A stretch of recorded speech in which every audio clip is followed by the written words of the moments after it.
谢谢。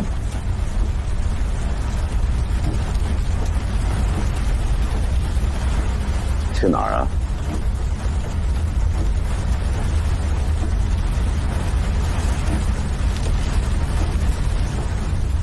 严政委，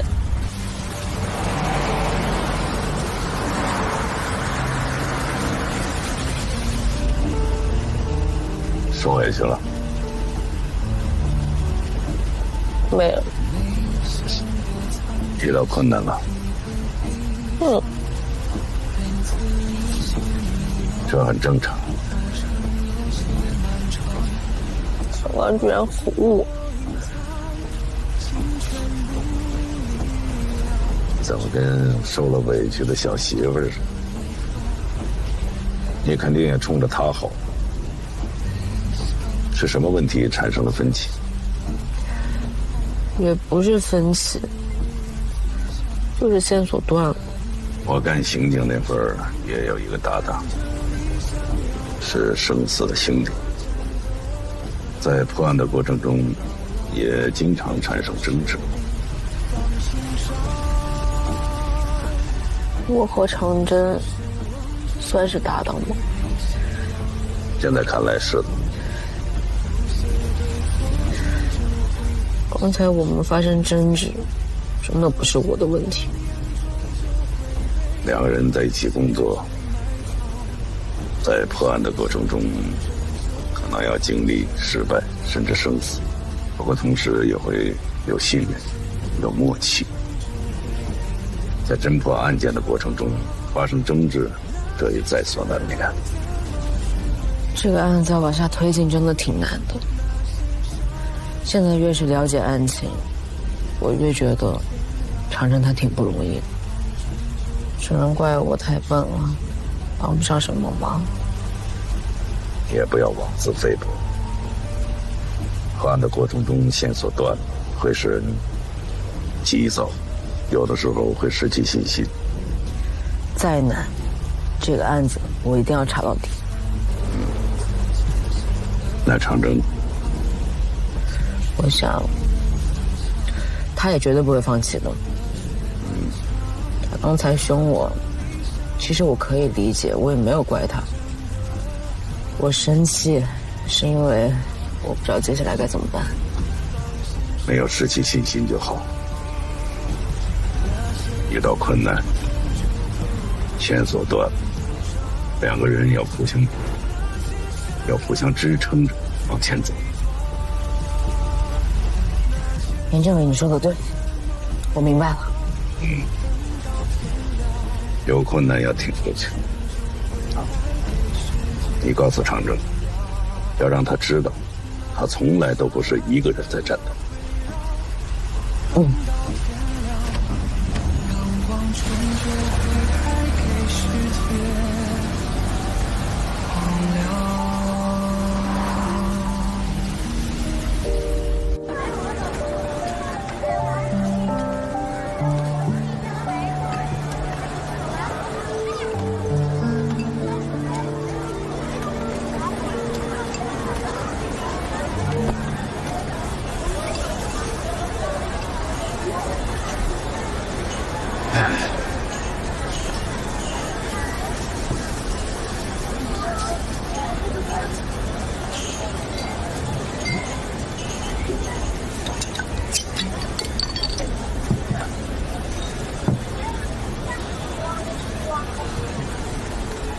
对不起啊。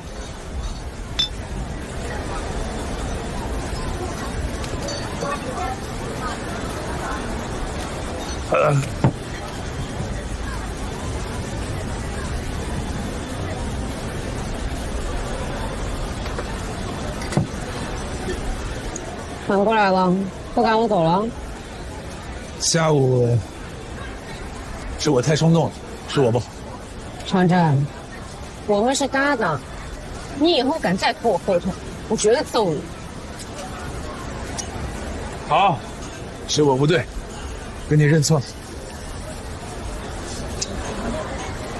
你看，找个安静地方聊案子。你不吃点儿？被你气饱了，走吧，别磨叽了。来。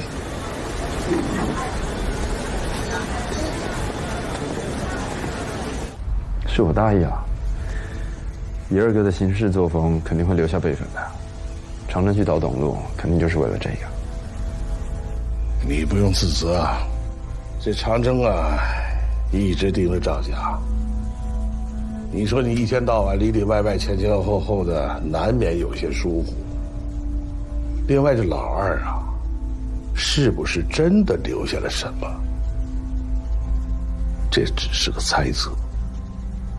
但就目前的情况看，长征估计没找到什么，否则的话，他不可能让我们安安稳稳还坐在家里吧？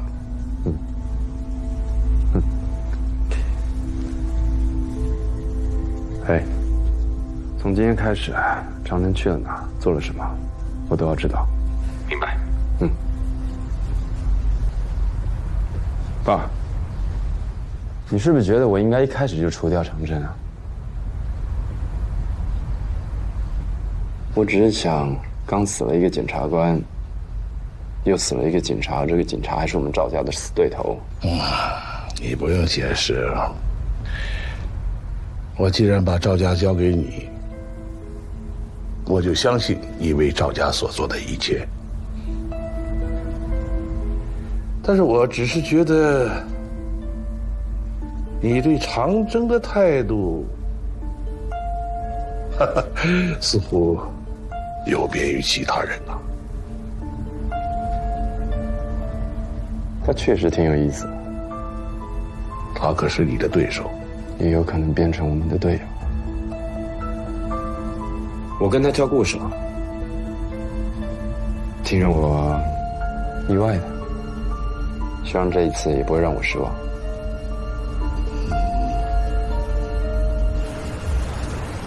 你有没有仔细的想过赵鹏程留给董路的那句话，不要动他的车，还有他的导航仪上面为什么设置的是去你父亲墓地的路线？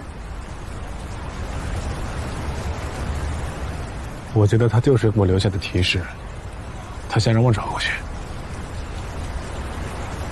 他费了这么大的劲，绕了这么大个圈子，肯定就是怕手上的东西被别人先找到。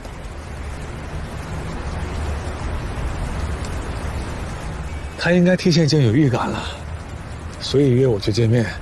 他知道如果他出了事儿，我一定会追查到底。而且如果你查，一定会查到车，查到车就会查到西山陵园。所以他把东西放在我爸的墓阁里，等着我去找。这个逻辑没错呀。可是东西呢？道理很简单，很有可能被别人先拿走了。被别人先拿走？被谁先拿走？他怎么可能比我还快？我们是上了车才发现有这么个导航，一步一步跟过去，谁能在我之前去拿呀？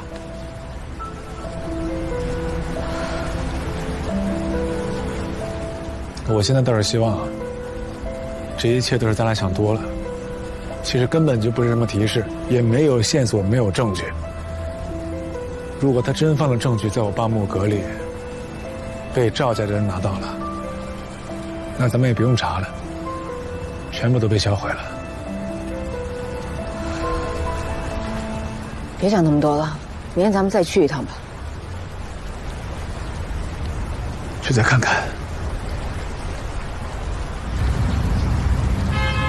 警察同志，我们陵园的监控摄像头主要是安装在进出口的几个位置，墓地里面呢，因为条件限制就没有安装。行，那我们出去看看。啊，好。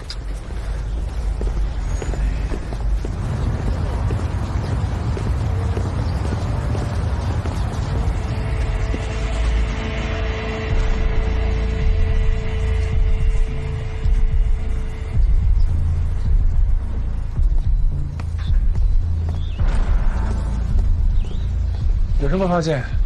昨天雨很大，到处冲得很干净，鞋印都没留下来。你呢？没有。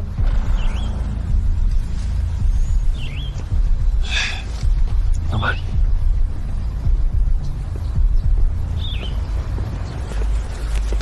常副，哎，长征，张大正找你呢，让你去一趟。找我干什么？还不就是那个游艇爆炸的进展情况，我跟小宁都被叫进去问过一轮了。你跟他说什么了？照实说呗。对了，他可没给我们好脸啊，一会儿你心里手那可得有着点。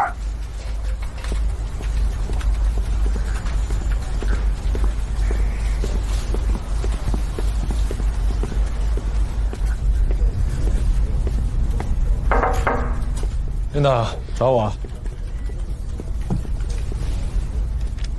游艇爆炸案的调查进展的怎么样？你不是跟宋光明他们问了一圈了吗？还找我问什么呀？吃枪药了？张大队，我们专案组这次呢，直接对接肖副局长，我跟你汇报不了。我是想了解一下，你们有没有什么困难，需要不需要我的帮助？毕竟，这个案子上面催得紧，没想到你把我的好心当成驴肝肺了。那是我的问题啊，感谢领导关心，没事，我走了。我就是想提醒你，办案要找准方向，不要把时间浪费在没用的线索上。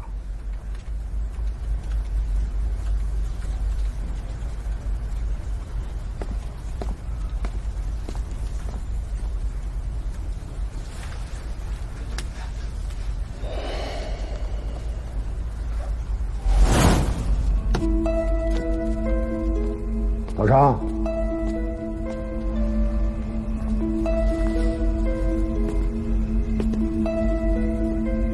我提醒一下，不要把时间浪费在没用的线索上。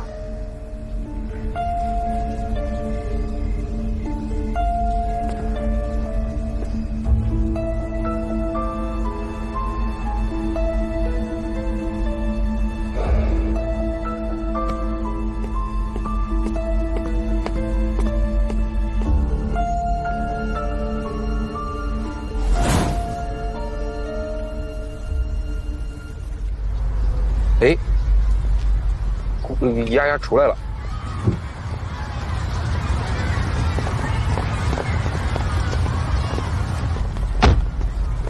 哦，咋的了哥？郭老师来了。郭老师。哦，我想起来了，就是你给丫丫新找那个家教啊。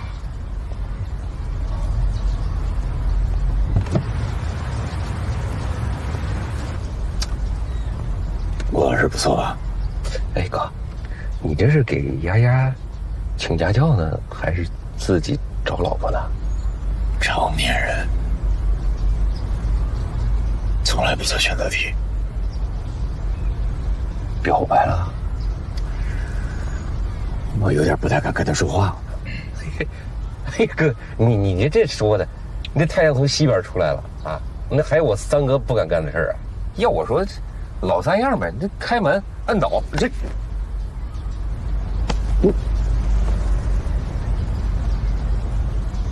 说错了？什么老三样？谁给你老三样？你跟谁的老三样啊？明媒正娶，懂不懂？懂。你得让老大和老爷子说不出话来。现在家里什么情况？老大废了，老二的女儿姓董不姓赵。丫丫，老爷子照死不认。那我可得赶紧整儿子出来啊！大太子做不上，我得把大孙子占上。有道理。哎，我让你买的橘子呢？哦，这儿哥。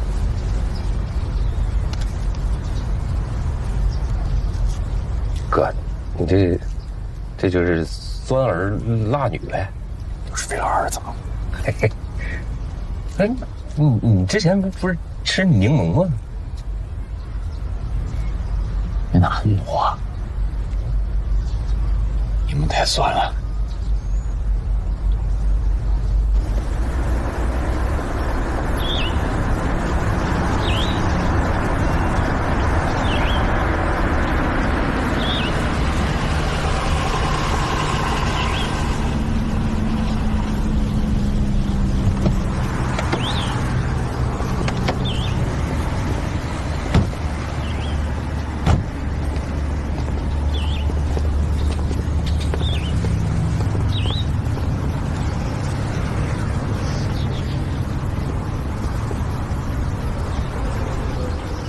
怎么了呀？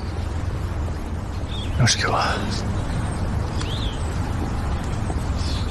哎，你师傅又哪根筋抽着了呀？不知道啊。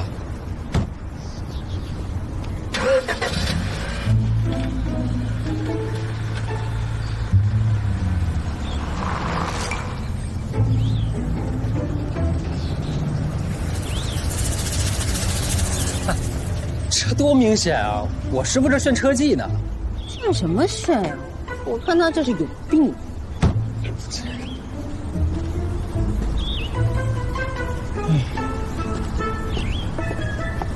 是的 ，next。哎，你等一下，长征，这也没有外人，我能不能问你个问题啊？怎么了？你是不是有强迫症啊？没有啊。不可能，我都观察你好久了，要不然你能把车停成这样？你这个同志，思想有问题的。啊？你说你自己车停不好，我帮你给停好了，你回头说我有病，啊？停车看似一个小事儿，其实这个问题非常严重。就你这么把车停得歪七扭八的，老百姓进来怎么看？领导出来怎么看？你这个行为严重影响我们大队的警风警纪，知道吧？哎，喂，长征，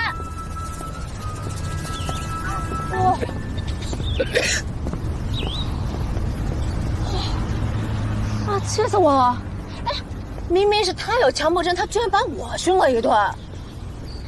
没事。哦，这个气我必须得出，要不然我真的会憋死的。必须让他自己承认。我有个办法，快说。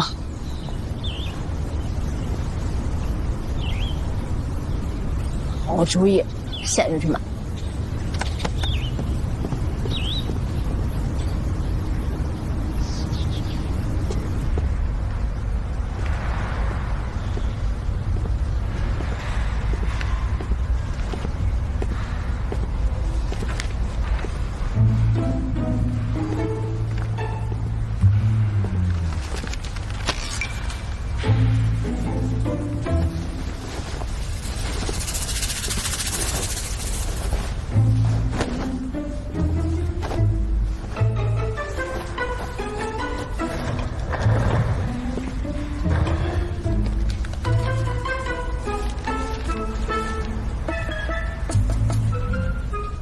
这谁的玩具啊？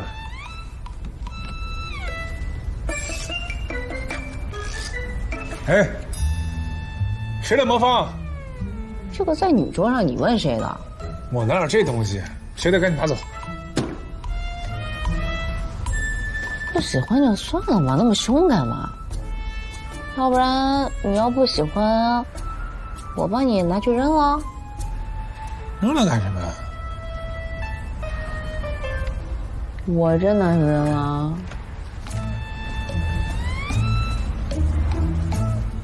我拿了。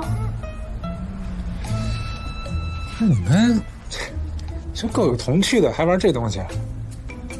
你会玩吗？我不会啊。哎，小雨，你会吗？我也不会啊。都不会。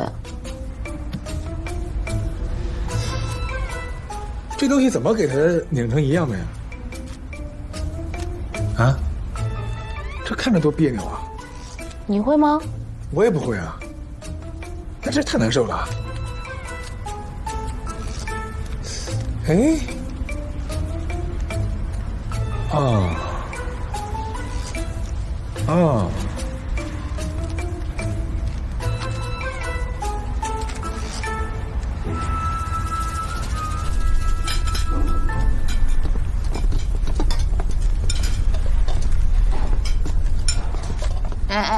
哎，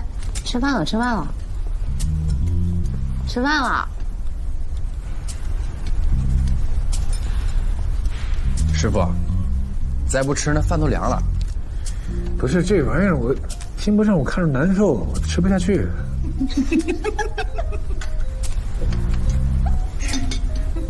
笑啥？哎，你用事实证明了你强迫症。哎，师傅，这主意是我出的，怎么样？一试就试出来了吧？胳膊肘往外拐，这帮着外人弄我，你真是有出息啊你！又没什么大不了的，不就强迫症吗？承认不就完了？就是，强迫症怎么了？干刑真的最重要的是什么？坚持。你怎么坚持？你就得有强迫症。我破那么些案子，我怎么坚持下来的？我靠的就是这个强迫症，我才能坚持下来。常有理，有理。有理。厂长，我呀，突然想起件事儿。哎，跟目的有关吗？我们厂法现在只对他手上的还有目的的有兴趣。这当然有关了。我突然想起来啊，有一种人啊，经常在墓地里边溜达。苏哥，你说那是鬼吧？我是有一个同学呀，他前段时间母亲去世了，他就葬在那个西山陵园。他呢，马上要出国工作了，所以啊，他就在陵园那边找了个人帮忙，时不时的在那里边打扫墓地，给你点钱。啊？还有干这活的？这当然有了，那还不少挣呢。你想啊，他们今天帮这家打扫，明天帮那家打扫，他能挣好多钱呢，是不是？所以啊，这种人啊，是最在意墓地里边去了什么人的。为什么呀？捡东西啊！你想那家属啊，去那个墓地里边祭奠的时候，花啊、酒啊。哦，行，我知道了，谢谢你啊。客气。哎，长征，这位老伯说他看到有人打开过殡葬区的墙格。您在哪儿看见的？哦，就在殡葬区那边。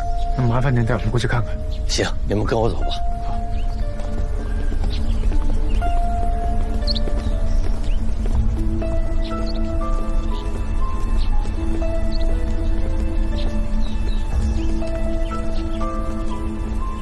就是这里。您确定是这儿？就是这儿。您那天都看见什么了？那天也下着大雨，这墓区里头没什么人，我呢就在那边的树下呀避雨。后来就看见有个人就在这个地方，好像是从一个木格里头伸手掏出了什么东西。那你看那个人长什么样了吗？哎呀，那人穿着雨衣，这个帽子把面部挡得严严实实的。说实话，是男是女都分不出来。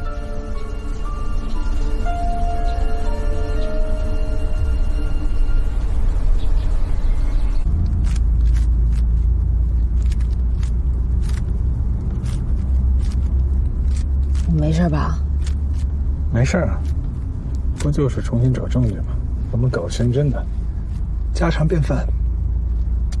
这个状态不错。我就是可惜啊，赵鹏程花了那么多心血查下来的证据，就在咱们眼皮子底下消失了。我师父曾经跟我说过，就像你们平时查的那种案件啊，其实就像一间房子，你只要知道房子里是谁，那就是实证了。但是我们搞刑侦的呢，尤其是这种案件啊，就像在查一个摩天大楼，我们要在成千上百的房间里找到那个犯人，你懂吧？啊，那个我没别的意思啊，我没说谁高谁低，我就是举个例子啊。大伙工作性质不一样，但都是为人民服务嘛。没事儿，我以前在港航分局，就是帮人家补个身份证，然后抓个小偷小摸呀。虽然说查毒防暴也是我们工作重点，但是我工作2年也没碰到过这个事儿。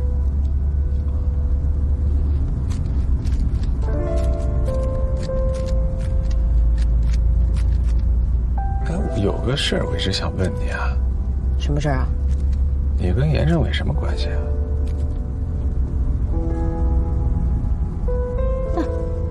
你不会觉得我是走后门吧？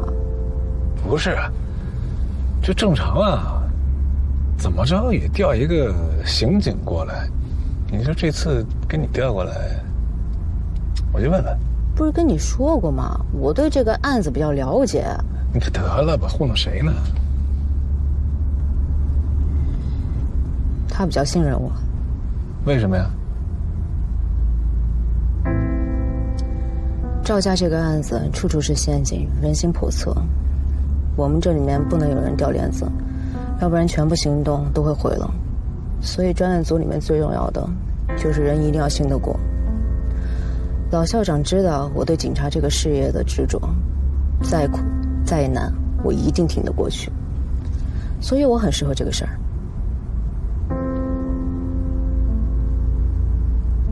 干嘛呀？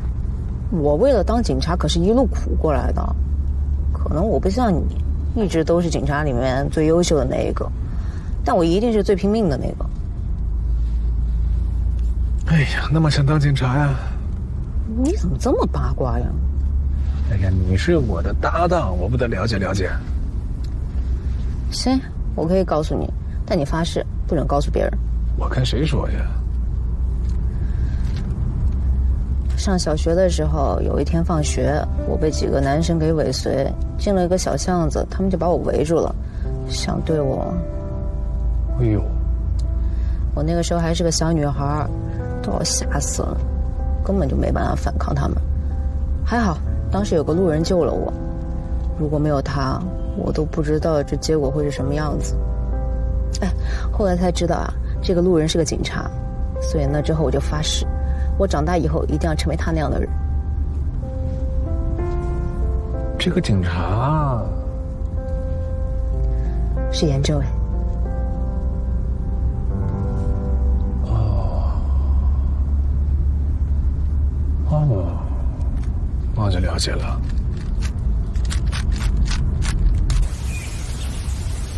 四哥，长征他们撤出西山陵园了，看样子是没找到他要的东西。以他的个性，没找到东西不会放手的。四哥，你说我们是不是太敏感了？也许二哥根本就没有留下什么呢。你再去查一查，二哥出事前去过什么地方，见过什么人。如果他真留下东西，一定要抢在长征前面拿到。放心。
调长征去干点别的吧，否则的话，他老盯住老二这个案子不放，早晚是个事儿啊。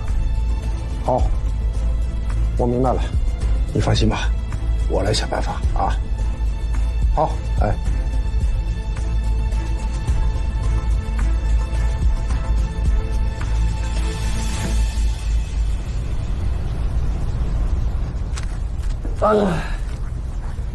就差一步，我们就差那么一步就可以拿到赵鹏程留下的证据。到底是谁这么抢先在我前面？小明啊，我告诉你啊，凡是跟赵家沾边的事儿，从来就没有简单过。哎，等着吧，这案子呀，且有的折腾着。前几天在龙王山发现了一具无名尸骨，原来呢是老韩负责调查这个案子。老韩这不生病住院了吗？所以从现在开始，由你们俩接手这个案子。这是他之前人的资料。张大，为什么找我呀？为什么不能找你啊？我手上有案子，你知道。有案子就不能接新案子了。我滨西刑侦大队一共就那么几个人，要照你这么说，哼，我一年能办几个案子？哦，是这么回事吗？我怎么感觉张大这是别有用心呐！别有用心？来，你说说看，我到底怎么个别有用心？张大不就是想把我从游艇爆炸案给支开吗？你直说就行了，你兜这么一大圈干嘛呀？那照你这么说，游艇爆炸案1天不破，我就没法给你安排新的任务呗，是这意思不？哎，张大，你们常副他不是这个意思。我够体谅你们的了。本来老韩生病住院，我就想让你们接，为什么拖到现在？不就是怕你们太忙吗？但是你们时间不能太长啊！查来查去，查到什么了？什么线索都没有。我用心良苦啊，我还别有用心。张大批评的对，批评的对。我但凡人手够，我不会找你的，我不愿费着唾沫星子。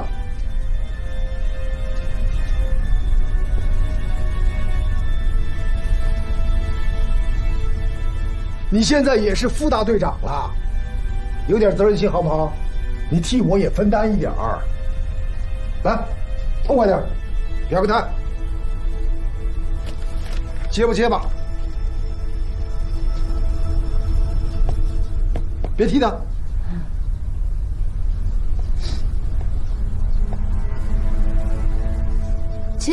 接，我们接。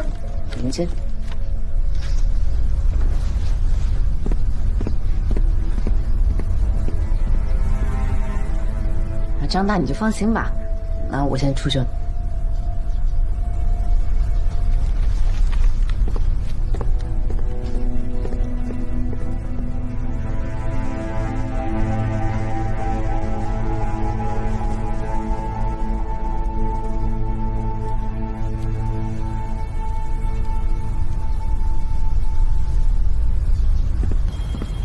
常夫他在东湾码头散步。常夫啊，看到这突然爆炸。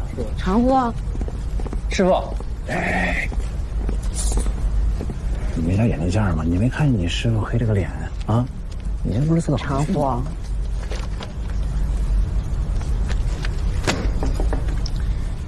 你给我干什么呀？你接的你去查呀。哎呦，差不多得了。那领导布置任务，你不能真不接吧？那我接不就是帮你找个台阶下吗？你给谁台阶啊？谁给谁台阶啊？我用你在张秀凤那给我台阶啊？想什么呢？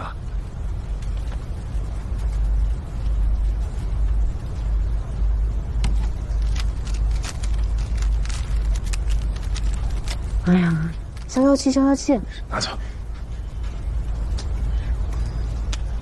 消气。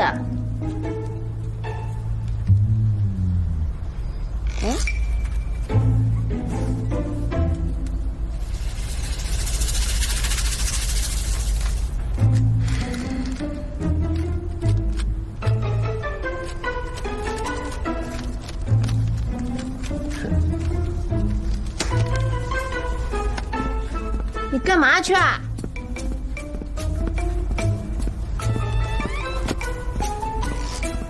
哇，厉害了，这个都难不到你了。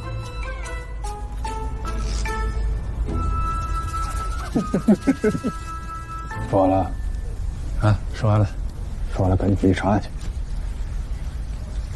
回查哪个案子？还能是哪个案子？龙王山无名尸骨案。是我为什么呀？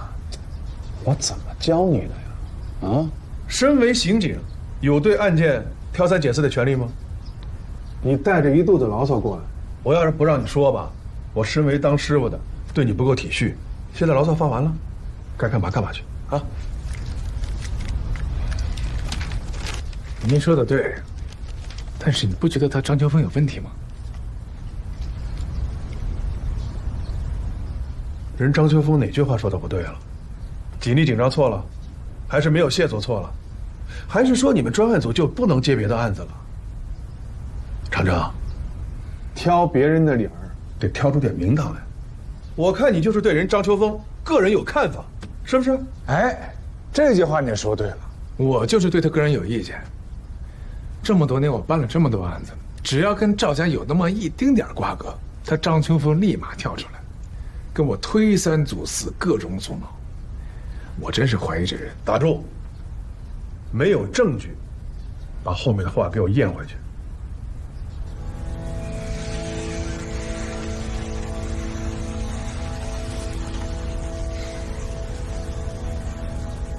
行，那我就去查这个陈天谷的架子。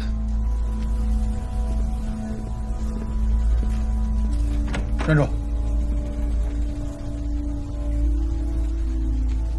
你们现在线索全断了，接个新案子，就当是给你们换换脑子，明白吧？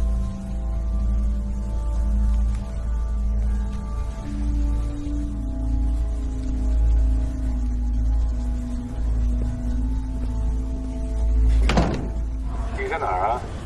我在医院呢，刚见完老韩，刚向他了解了一下无名尸骨案的前期调查情况。明天一早，我打算去一趟龙湾山现场。谁让你自作主张调查这个案子的？你刚才是去找肖局了吧？他怎么说呢？让你接这个案子吧。不说话，我猜对了吧？行了，明天早上去龙王山的现场等我。好。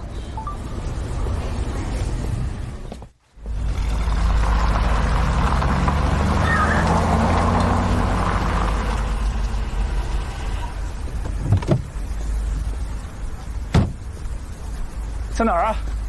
这边。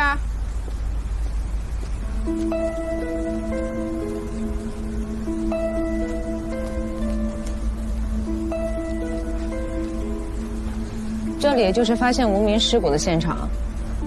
这儿呢，以前是琼崖5号矿井的所在地，很久之前就被废弃了。因为在28年前呢，这里发生了一次意外的坍塌事故，很多矿工呢被埋在了底下，而且尸体都没有找到。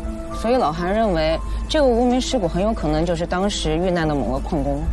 那现在这个尸骸拿没拿去化验啊？化验了，但老韩他不是在医院嘛，所以没拿报告。这样，你去鉴定中心等报告，我回队里给你消息。好。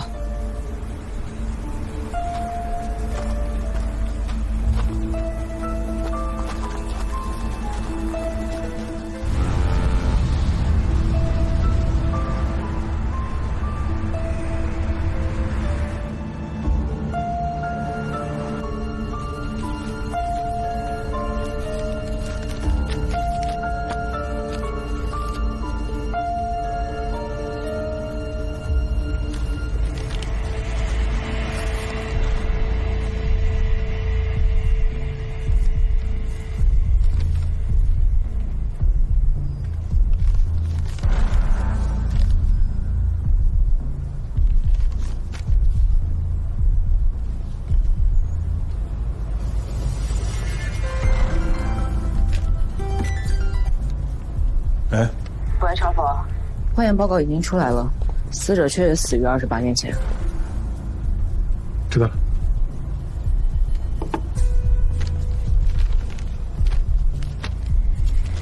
张大队长，这就是你让我查的案子啊？怎么了？怎么了？28年前，龙王山琼崖5号矿发生连续坍塌，先后有11名矿工与1名监理人员遇难。这次发现的尸骨就是在琼崖5号矿的废墟里面。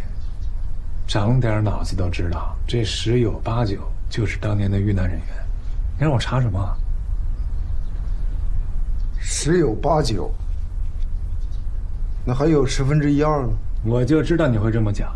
尸骨我送去化验了，化验报告就在来的路上。报告上清清楚楚写着，那个尸骨的死亡时间就在28年前。大队长，你这不耽误我们专案组时间吗？你这化验结果出来，无非就证明死者是这1/12，对吧？姓什么？叫什么？你身份确认了吗？行，我回去就把 DNA 给你做了，行吧 ？DNA， 亲属找到了。我说你什么都没搞清楚，你做什么 DNA 啊？啊，你着什么急呢？这查案子那么容易吗？你这么着急干嘛？按照惯例，你先得确认死者身份，对吧？查明死因，排除他杀，他得有个流程啊。你完成了流程才能结案。那这样，你要实在不想查，你回去吧。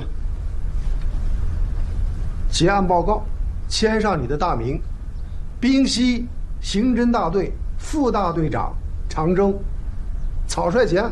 好了，去吧。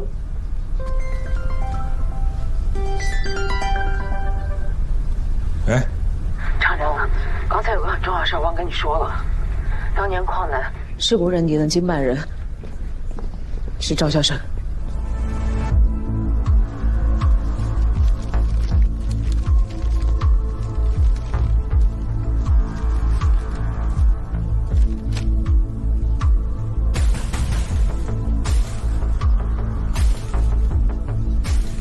行，回去写报告吧。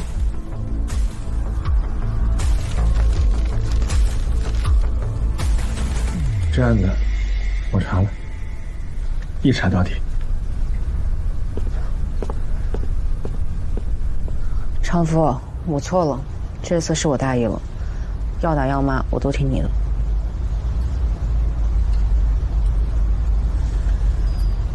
他那字儿写的也太草了，而且确实我太着急了，我也没看见。没事，我的责任。那个，我给你带的午餐。一起吃吧，也到点吃饭了。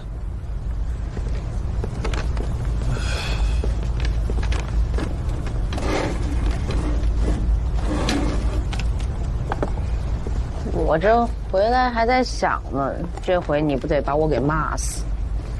我都说了，我也没看见，我骂你干嘛？骂你有用吗？你不看见可以，但我不能看不见呀！我要成为你的另外一双眼睛。喂，严政委。秦燕，根据你提供的情况，我们对当年琼崖5号矿的矿难事件进行了初步的调查，有一个重要的信息提醒你们注意。您说，那次事故认定的责任人是赵孝生，当年他是矿区治安办的主任。你怎么了？你怎么不说话？对不起，是我疏忽了，没有仔细看认定书上的签名。秦燕，把你派到常征的身边，就是让你做他的另一双眼睛。你要打起12分的精神。嘿嘿嘿，上哪儿去了？吃饭啊？哦，没什么。我跟你说啊，山重水复疑无路，柳暗花明一村。你看你那儿啊，打起精神来。这八字还没一撇呢，你就柳暗花明了。这矿难事件已经过去了28年，当时到底发生了什么，跟赵孝生有什么关系，我们什么都不知道。我告诉你啊，在昌武这个地方，只要跟他赵家沾上边的事儿，那都不简单。那你打算怎么办呀？抽丝剥茧呗，一点点查。那张大队不让咱们查这个无名事故案吗？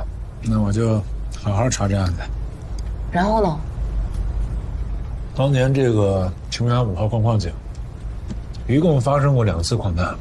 第一次是大规模坍塌，18名矿工被埋，最后11名丧生，7人生还。第二次是1周之后，这个矿的监理员邓丽君进矿勘察的时候，又发生矿难，邓丽君遇难。所以按照这个顺序来推断的话，我们发现的这具无名尸骨，也有很大可能就是邓丽君。我知道了，所以我们现在要找到邓丽君的亲属，然后来鉴定这个无名尸骨的身份。说饭。哎，我吃完饭就去查。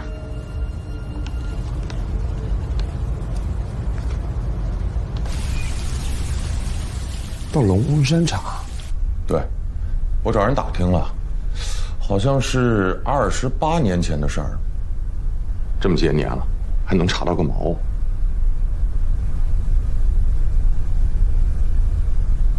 老爷子安排的。老爷子是想支开长征，给我们争取时间去找二哥留下的东西吧？你现在也不用再盯着他了，就让我去找28年前的线索吧。是。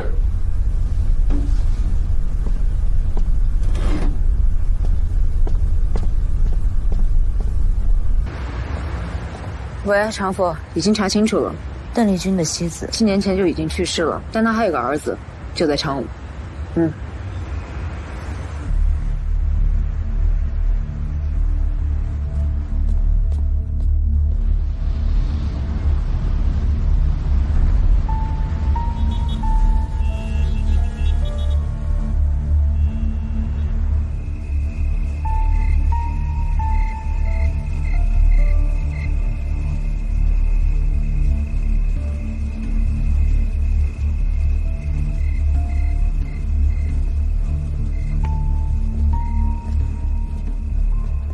邓小军呢，就住在这儿。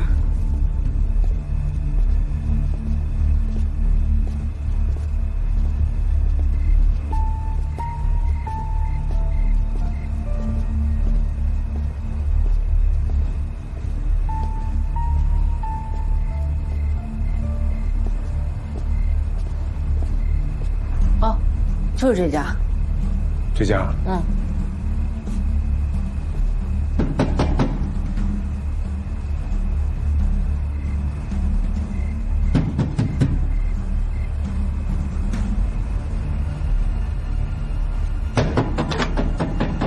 干什么呢？敲什么敲啊！大半夜的让不让人睡觉？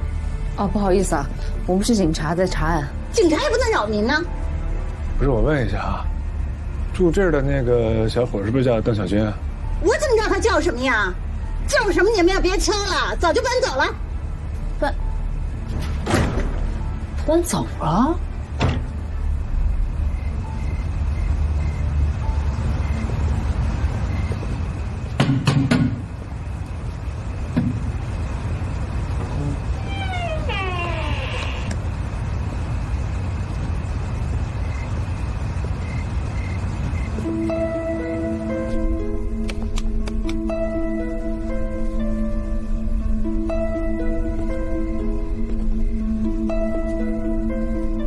邓小军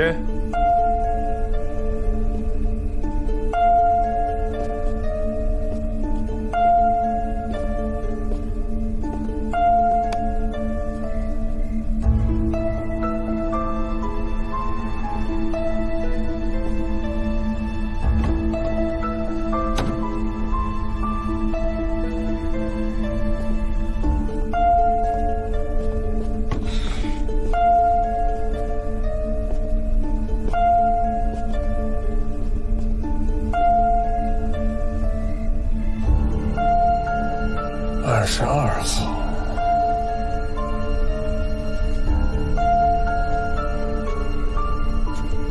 嘿，我都跟你们说他搬家了，怎么还在这翻腾啊？他什么时候搬的家？上周一。你怎么记那么清楚啊？那天晚上都挺晚了，我刚躺下，他这叮咣叮咣的就开始搬家，吓得我一晚上我都没睡好。他根本跟你说过他搬到哪儿去了？你这话问的有意思了啊！他搬哪儿去，我怎么会知道呀？现在这年头，谁管谁呀？真是的，他刚走，你们又来，这天天晚上叮咣叮咣的，没完没了。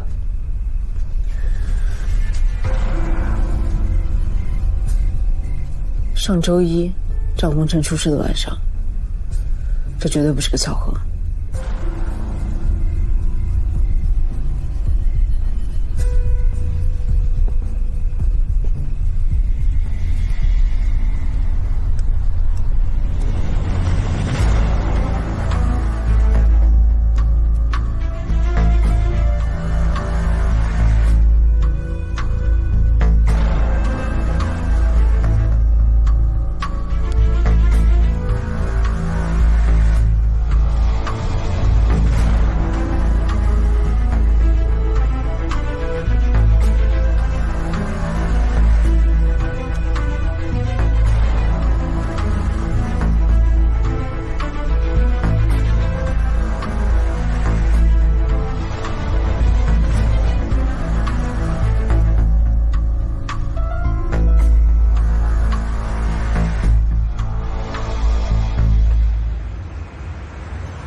忙完了吗？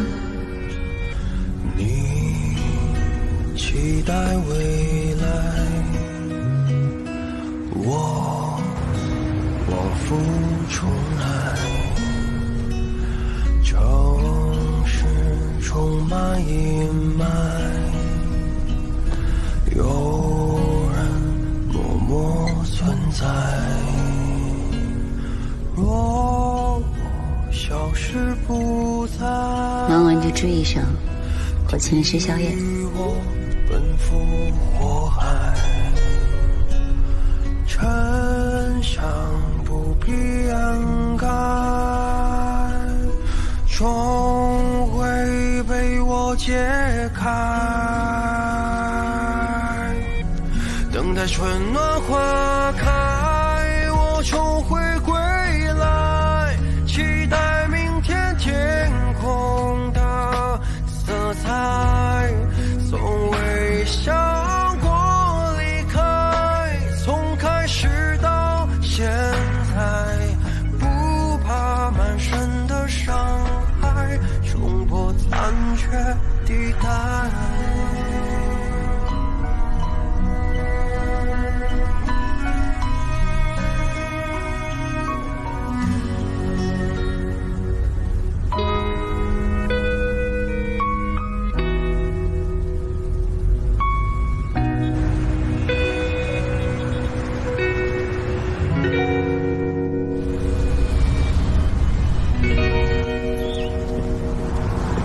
我们调取了10号当晚机场、火车站、码头以及所有汽车客运站的监控视频，但是都没有发现邓小军的踪影。而且根据董路说的，他根本就不认识邓小军，也没有听过赵鹏程提起过他。你呢？我核查了赵鹏程近3个月的手机通话记录，没有发现可疑的号码。你们2个继续调查邓小军的社会关系，看看他有没有来往密切的人，知道他的去向。好，是。今夜跟我去找肖晨。常副，哎，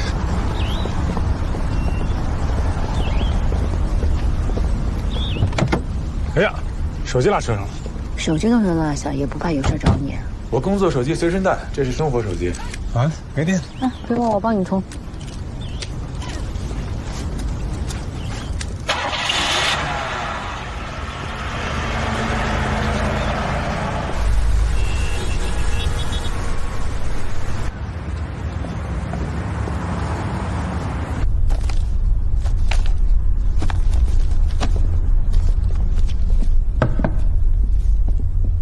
你们又来干嘛？小陈，我知道你对我有很多意见，也有很多偏见，咱们先放一放。今天我必须进到赵鹏程办公室看一下。小陈，小陈，我知道你心里有恨，但是请你把这份恨放在杀害你师傅的凶手身上，不要放在我查案上。我凭什么相信你？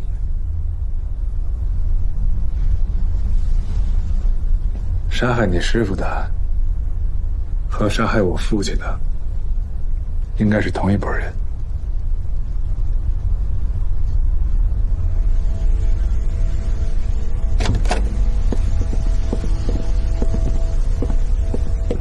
我师傅的遗物都在这儿了，你们找的时候别弄乱了。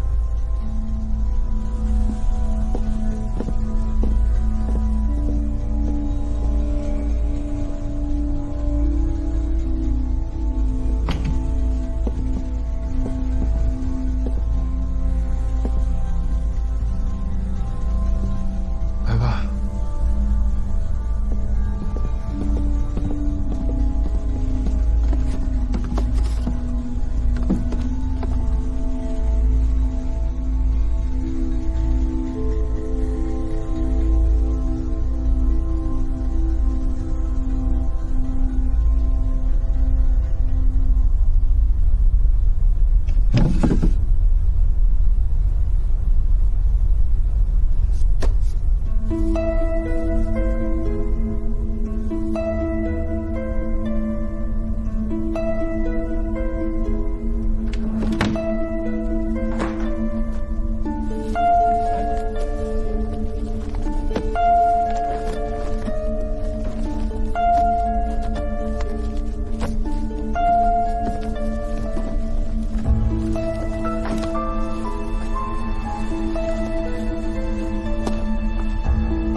我们都仔细看过了，然后东西也都恢复原样了。看样子没找到线索。嗯。但是还是要感谢你的配合，我们就不打扰了。等一下。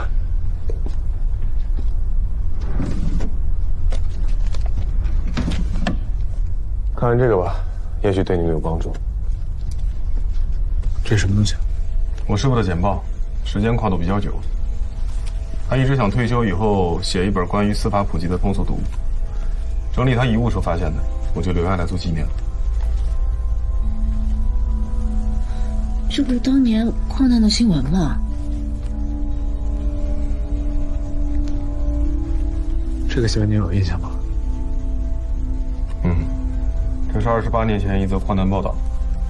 前段时间我师父为了找这张报纸，跑了很多图书馆和档案馆。我去复印。复印机在隔壁。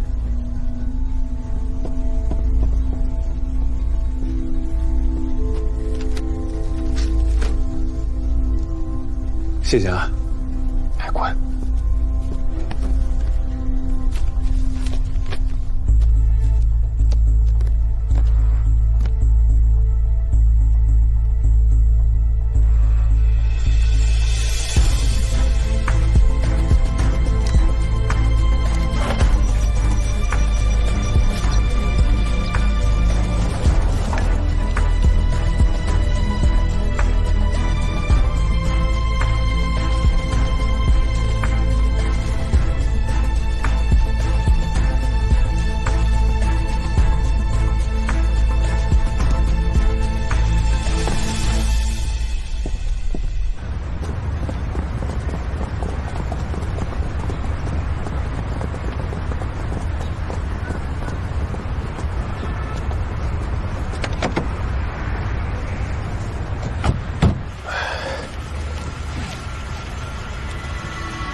完了！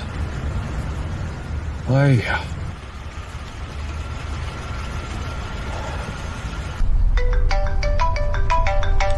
好了，我知道了。啊，行，你修改完你要发给我。好，行。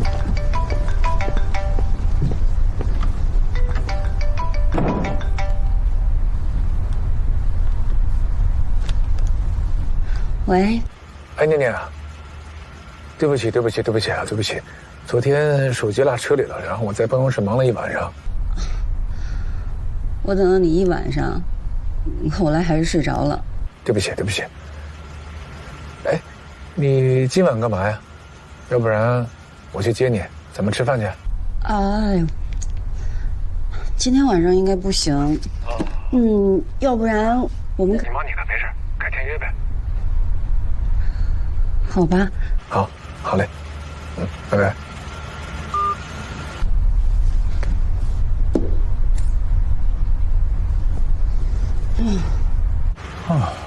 怎么了？约人家吃饭被推了呀？这不是工作都忙嘛。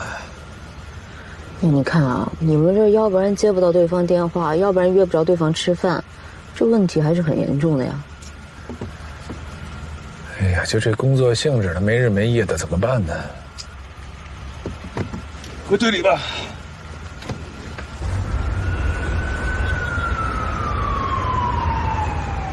一场28年前的矿难，赵鹏程为什么要把它重新翻出来，还仔细研究？这说明这场矿难是有问题的。还有，邓小军为什么在赵鹏程遇害当晚选择逃离长武？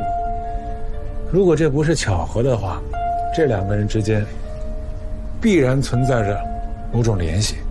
但是就现在这个大盘来看，他们两个的联系只有一个：矿难事件。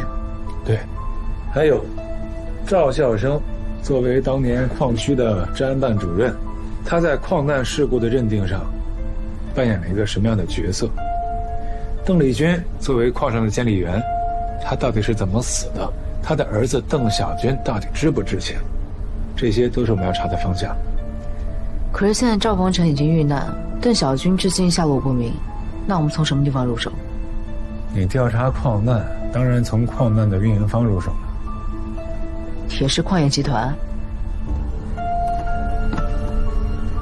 你这么晚给谁打电话呀？别管，我办事是最有规矩的。好，好，我支持你从源头查起。但是局里会有什么反应就很难说了，毕竟这起矿难已经过去28年了，早就超出了立案期限。如果没有确定的证据，我也不能硬压案。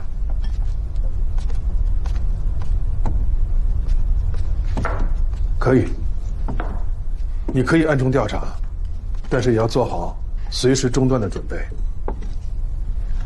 老肖啊，这白天工作忙，回家还这么忙啊？歇会儿吧，吃饭了啊。好，来了。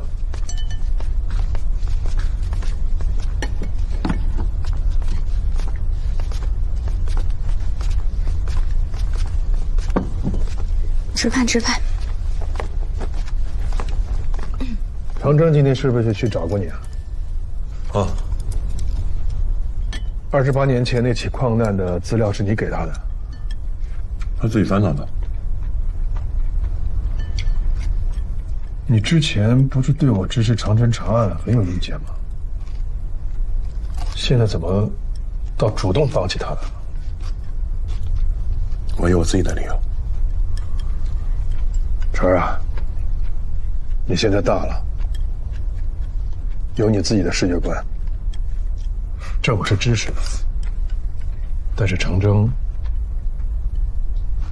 你还是不要掺和太多。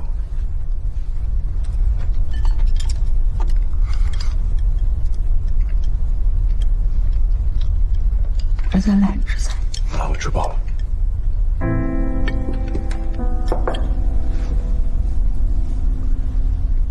我不希望以后再在家里谈长征。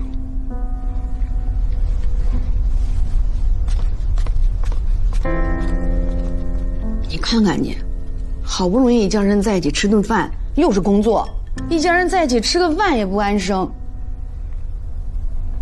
吃饭吧。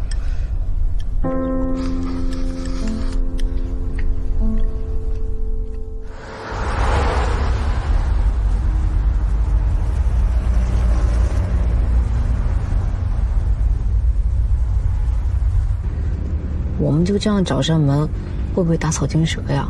我就是要打草惊蛇，我就是告诉他，我长征一直在盯着他，让他难受，我让他食不知味，夜不能寐，懂吗？赵家把一切准备的都太周全了，我们这么查，永远只能被他们牵着鼻子走。得给他搞点突然袭击，让他不知所措，让他防不胜防。那我们这么做，张达还有局里其他领导，张秋风自己给我派的任务，他能说出什么来？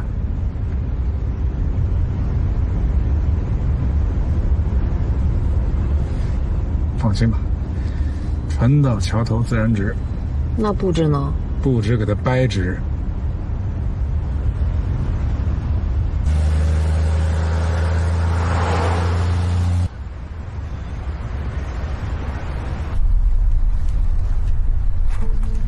两位来找我有什么事儿吗？我们要查之前的一场矿难。我们铁石矿业集团自成立以来，一直非常注重生产安全，规范经营。虽然会有一些小的事故，但基本上都是矿工违规操作。不知道二位指的是哪一桩？28年前，琼崖5号矿难，知道吗？不知道。28年前我还小，很多事情我都不知道。不知道，我告诉你啊，28年前，龙王山琼崖5号矿井发生重大矿难，我接到上级指令要查这起矿难，请你们配合提供当年的矿难资料。三哥，麻烦你去一下大哥办公室。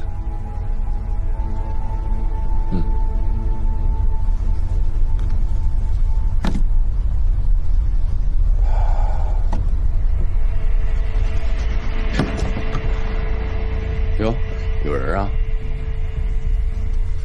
哟，哎呦，哎呀呀呀呀！曹副大队长啊！啊，这不三哥吗？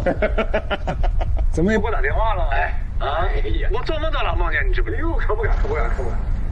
让曹副大队长梦见，那不是什么好事。什么叫我梦见不是好事？哎呀，两位来干嘛呀？他们是让我们配合调查一起28年前的矿案。啊，28年前啊，28年前，门户还没上全呢，怎么配合呀？哼！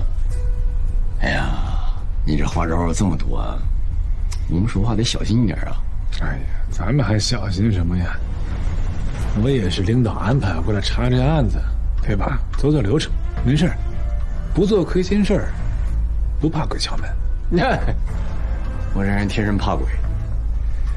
哎呀，你在这个屋子里边出现了以后，我就觉得，这屋子里有不干净的东西。你这来这一趟，我得请个钟馗过来镇下场子。摆哪儿了？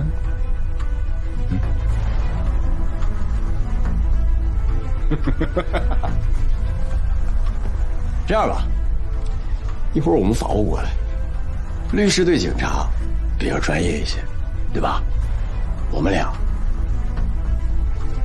就不多说话了。啊，我们那个法务刚从澳洲回来，很专业。你不用介绍，你们家老四我见到过了。哟，见过人挺多呀。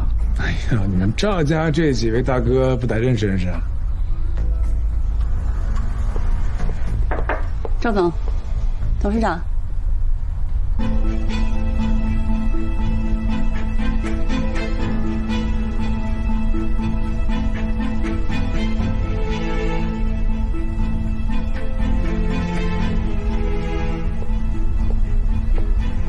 季律师啊，呀，常警官你好。季律师。两位警官想要调查一起28年前的矿难，还请你跟他们沟通一下。我来跟您说明一下，28年前琼崖5号矿隶属国营琼崖矿业集团，它跟后来成立的铁石矿业集团是2个完全不同的企业实体，所以他们之前发生的事情跟铁石矿业集团没有任何关系。我不管你们到底是不是一个实体啊，这我管不着，但是现在我要查琼崖5号矿矿难。现在琼崖5号矿归你们管吧，是你们公司的吧，所以我只能找你们。琼崖矿业集团在出让之前经历了多次的企业改制，很多资料都已经遗失了，所以很抱歉，你们要的资料我们没有办法提供。遗失没关系，有多少拿多少。这20多年了，当年应该都是纸质资料吧？没事。我们就来调查当年的矿难详细情况，有什么资料拿出来，我们走人。如果你们坚持这2者是有关系的话，我建议你向你的上一级申请正式的调查许可。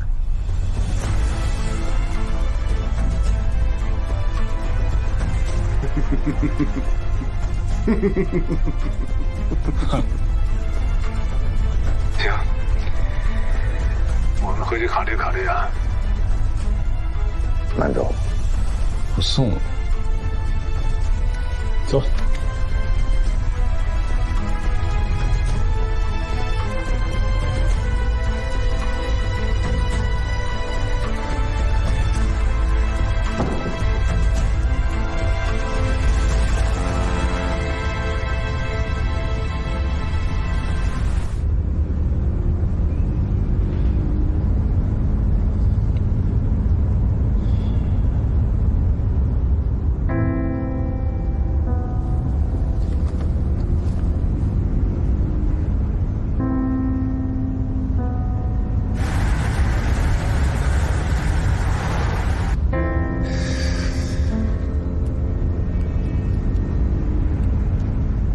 刚才今天出现肯定不是他的本意，一定是有人刻意安排的。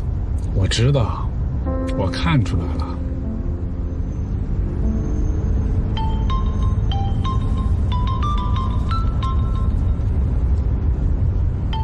是张大。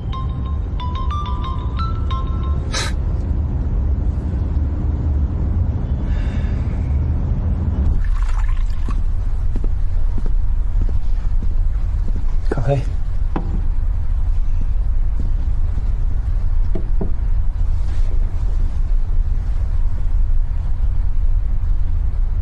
怎么了？怎么了？我还想问你怎么了呢？你为什么要这么安排，让我这样去面对长征？我跟他什么关系你不清楚吗？你为什么要这么做？提醒你一下啊，你现在可是昌武市铁石矿业集团的律师。今天这个情况你不去谁去啊？再说啊，长征，你的私生活我不干涉，但你忘记了你律师的身份。你在澳洲不会这样公私不分的，怎么回来全乱了？是因为他？当然，为了他，我什么都可以放弃。啊，我没想到你会说出这样的话。你要知道，一个没有独立经济、独立事业的女人，男人是看不上的。长征不是那样的人。是吗？当然。所以他也会为了你放弃他的警察工作。如果你真的愿意放弃一切，在家里相夫教子，那我话说完了。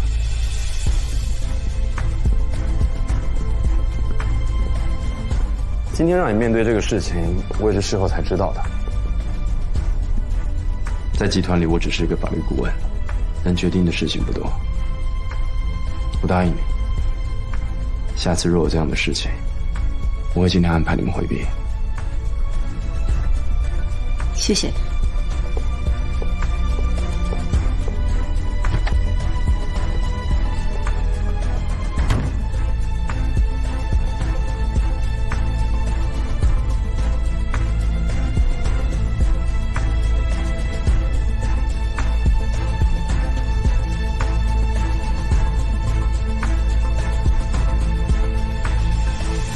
我说长征，你是第一天当警察吗？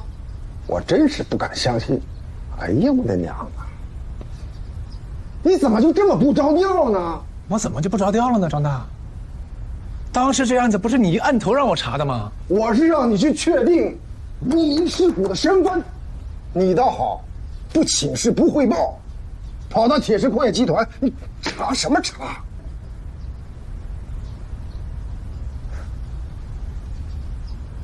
我问你，28年前的矿难立案了吗？我问你呢，立案了吗？28年前没有立案，没有立案，没立案，你查什么？你知道铁石矿业集团是什么单位吗？全省明星企业，昌武的纳税大户。我实话告诉你，你前脚刚走，后脚电话就打到王局。王局那儿了。我正常调查他有什么问题？而且我怀疑当年的琼崖5号矿难，它根本就不是意外，而且它很可能跟赵鹏程的死有着密切的联系。证据呢？可能怀疑，不是真凭实据。我不是在这儿查吗？不查哪来的证据啊？张大，你说的特别对，这一次呢确实我们考虑不周，我们鲁莽了。我保证知错就改，下不为例。你知错，你改哪个错啊？什么就下不为例？他说的很好。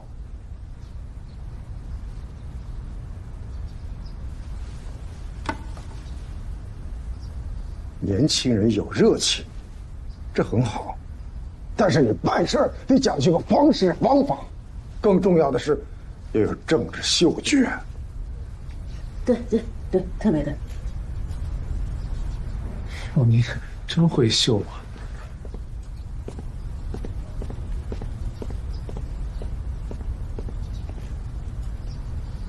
行了，忙去吧。好。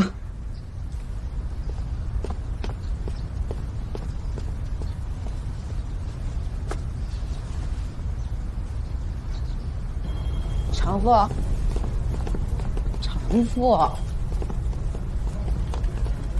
常真，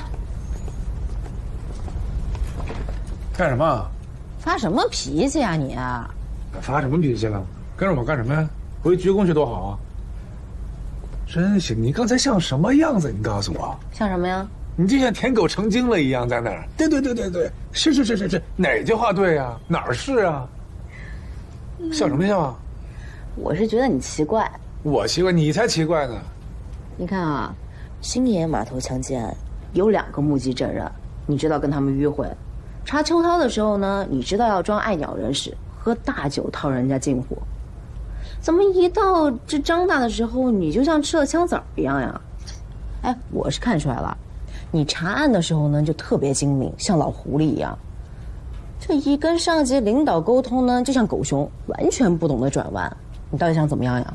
你的像狗熊吗？像狗熊比像狗强。哎，你看啊，你平时吧，这开得起玩笑，也放得下身段，这情商呢也基本上还是在线的。怎么一查到案碰到张大，你整个人都变了呀？你想他一路给你开绿灯，想怎么查案怎么查，想怎么翻案怎么翻案。哎，你是当警察呢，还是做皇帝呢？你有你的做事原则，他有他的方法，那有什么不对的呢？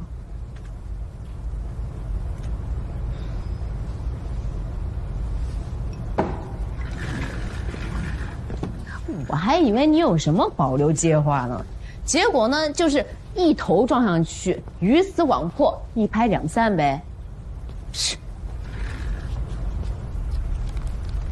你这废话虽然多呀，但是其中还是有些许的道理的。那，但是，矿难这个案子，我肯定一查到底，谁也甭拦我。我肯定支持你啊，只要不违反纪律、不违法，这个案子怎么查是我们的事儿。哎，领导问起来，你就该认错认错，该检讨检讨，检讨完了该怎么查接着查呗。你非得跟领导较这个真儿，除了你自己不爽，还有什么好处呀？平时呢总是你老教我，今天呢我教教你。哎，领导训的时候呀，不要总绷个苦瓜脸。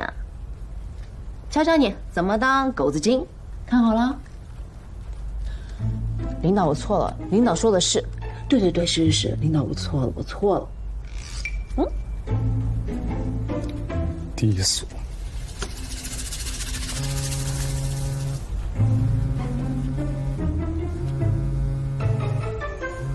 谁呀？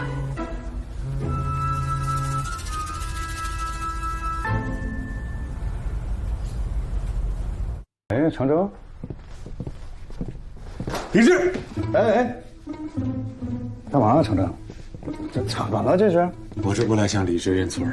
刚才张大已经对我进行了深刻的教育，我过来接受李志的再教育。我回去一定好好反省，认真改造，请李志批评。话说的真漂亮，真的假的？心里话吗？是。这不是你常州的性格呀。我成长了。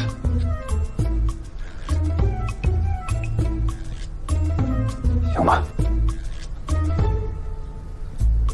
我真心为你好。哎，你这头抬起来说话吧。是。真心为你好。多说两句。是。咱们都是搞刑侦的，天天在一线搞心理战、施压拿证据没问题。可我提醒你啊，还是要注意个人安全呀。没到时候案子没破，命也丢了。对。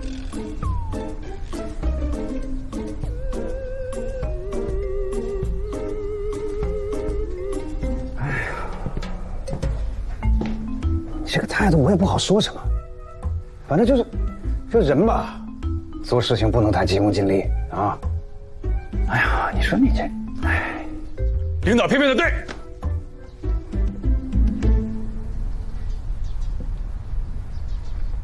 没事了，没事了，你们走吧，别这样杵着，啊！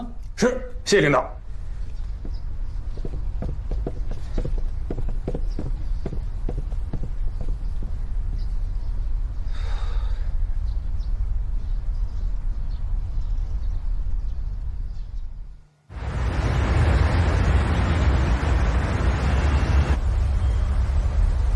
们从铁石矿业集团出来回去之后，长征呢就相继被张秋风还有李伯东喊去谈话了。张秋风呢就是态度强硬，李伯东呢就是关心为主，但二人目的一样，不想再让我们查矿难。一个唱白脸，一个唱红脸，有点意思啊。我们都焦头烂额了，你还有点意思？不是不让你们查了吗？还有什么可焦头烂额的呢？这明的不让查，就暗地里查呀。长征常说，这船到桥头自然直，不直就给它掰直。这才是长征的风格。赵鹏程搜集的那张简报你带来没有？带了。这个是最原始的资料，然后这个是我从档案室拿来的，都做了标记。现在看来，找到邓小军是重中之重。我们也这样想的。严政委，你可是省厅刑侦总队的领导，底下这么多手下，帮我们找个人应该不难吧？将我的军吗？哎呦，我哪敢呀！只不过赵鹏程遇害之后，邓小军一定是受到惊吓，肯定躲得很深。光凭我们组的4个人，找他还是挺难的。明线掩护暗线，暗线辅助明线，这本来就是我们的计划。我会尽快想办法帮你们找到邓小军的。好的。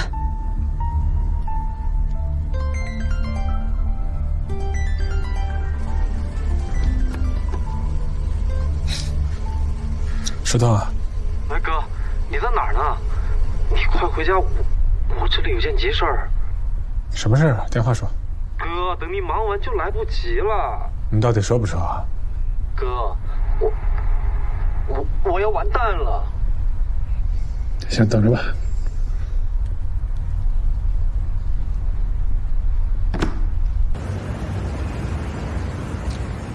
哥，呀，终于来了，哥。怎么回事？没啥事，你先坐，你先坐。没事，打电话那么着急。你坐了，我坐下慢慢跟你说。哎，那妈没在家？在，我那个超市去了。哎，说吧。不是，也没啥事儿，小事儿。电话。小事儿什么事儿？就没多大点事儿。怎么能别磨蹭？行，我跟你说。事情是这样，哥，你不知道，现在生意可真难做。我之前盘的那个小企业黄了，也没合适的事儿做。那段时间我真的愁死了。后来认识了个叫老臭的人，他说手里有个挣钱的大项目，我就跟着他干了。老臭说的大项目就是放贷，但用的不是自己的钱。我们需要做的就是以比银行更高的利息，从有钱人那里借钱，再以更高的利息转贷给别人。用老臭的话说，就是无本万利的生意。没多久，我就把这中间的门道摸透了。一开始还挺好，靠着吃利息赚了小几十万，但慢慢的就出事儿了。我们也遇到了欠钱不还的，但老臭说我们这行没有容错，本金都是借来的，一旦本金还不上，我们就会被债主上门追债。所以老臭规定，对于那些信用能力比较差的客户，尤其是穷学生，必须得使用一些手段。结果没想到，有个女孩不禁吓自杀了，人没死啊，不过这事挺麻烦的，我被金针给盯上了。你得帮帮我，我是你弟啊。你想让我怎么帮你啊？这事儿好办，你不是有个同学吗？是那个金针3大队的薛大，你跟他说一声，他指定帮你。这事儿我也打听过了，也不违法，也不是什么大事儿，我全程没有威逼利诱，没有胁迫他，是他自愿的。咱们到时候拿点钱赔给他就完事儿，行不行？什么叫大事啊？怎么才算违法呀？你放高利贷不违法呀？啊？现在人自杀了，你有没有连带责任？这么身上大气感啊？是啊，你是人民好警察，你也是我哥，我今天让你来，就是因为我不知道怎么办了。我让你帮我想办法呀。你说我该怎么办吗？你该怎么办？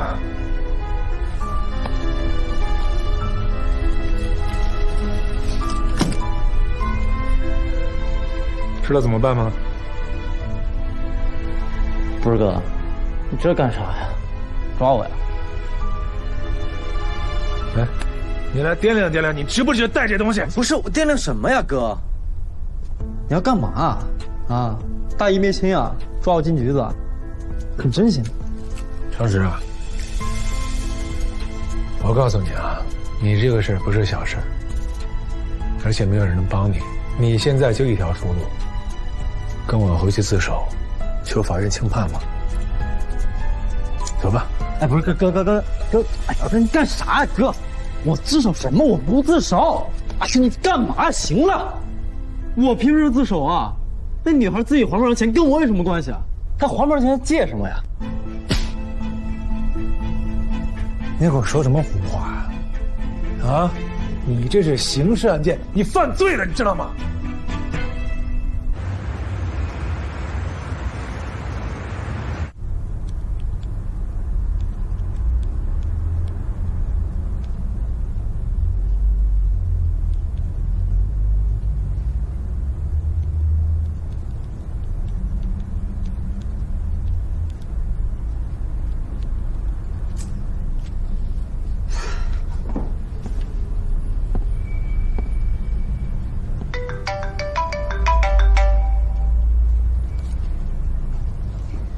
哎，长征，玲玲啊，我有个事儿想找你帮忙。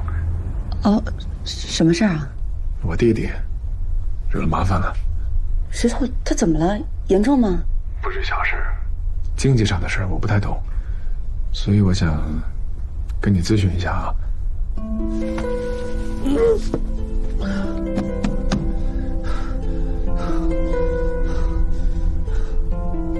我知道是我冲动了，但是不能不管啊！这孩子现在干的什么事啊？这是，我说也没用，你帮我说说他，你用你这个律师的角度，他能听你的。我跟他说，他老觉得我拿警察要抓他这事吓唬他，他不听。行，我明白了，这事交给我吧，我心里有数。好。厂长。还有今天白天的事儿，我想跟你解释一下。不用解释，我理解。大家各司其职嘛。没事，你先说说石头吧。好，我知道了。谢谢了。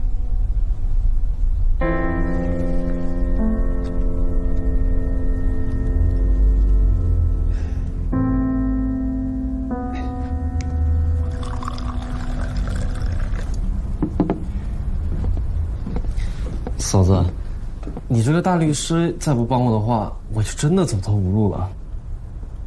你先别慌，坐下。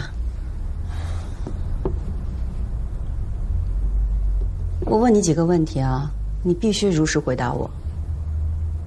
我不会说出去，也不会劝你去自首，但你不能骗我。如果你骗我的话，连我也帮不了你了，明白吗？明白。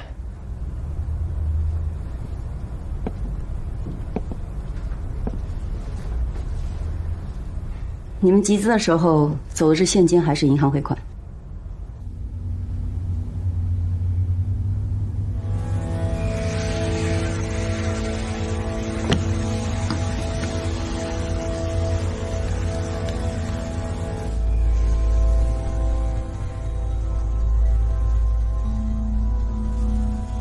沈萌，请餐客听听我。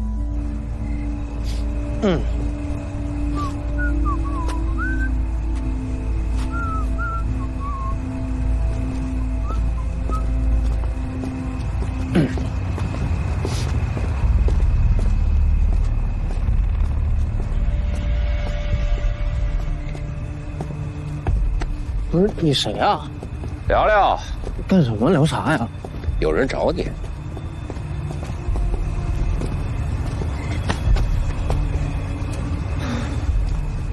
你们谁啊？有什么事儿吗？张石是吧？啊。赵梦祥，认识一下。是铁石矿业集团的赵梦祥？对，是我。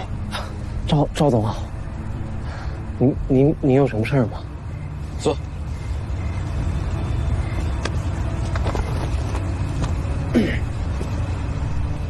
开门见山啊！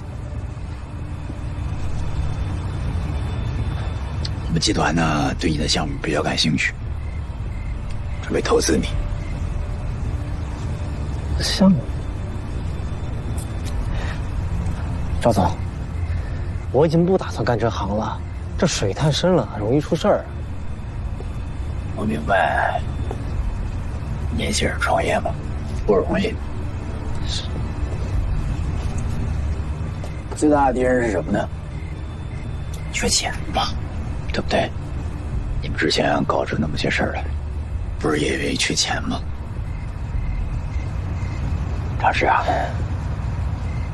我有钱，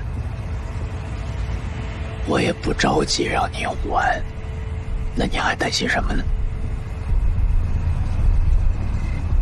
算了，你刚答应了我嫂子。你嫂子是季律师是吧？您认识？那当然，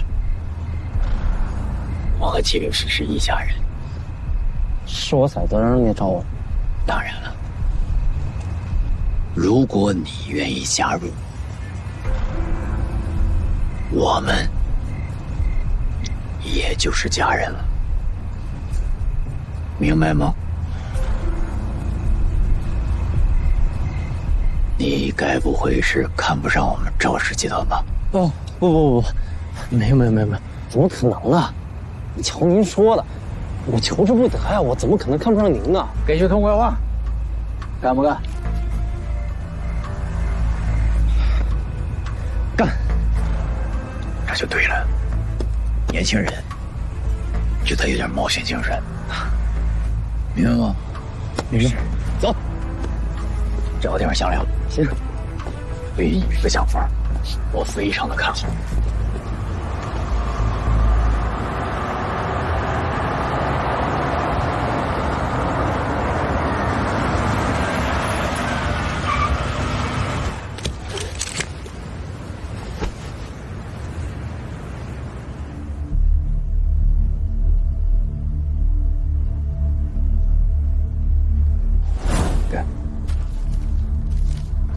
唐征看到这份名单后，一定会问你从哪里来的。这小子平时看着他大大咧咧的，但是办起案子来，眼睛像鹰，鼻子像狗。那我应该怎么回答呀？你也不要让他知道，他的身后还有我们秘密调查组，其他的一切你都可以告诉他，越详细越好。否则的话他会起疑心。明白了。哎，严政委，那如果他说他要见那个老记者呢？这个老记者叫陆源，已经过世了，但是你不要把真实的情况告诉他。我们专案组和陆老师年龄相仿的，就是老张了。你是想让老张冒充陆老师啊？如果长征非要见人的话，那我们只有这个办法。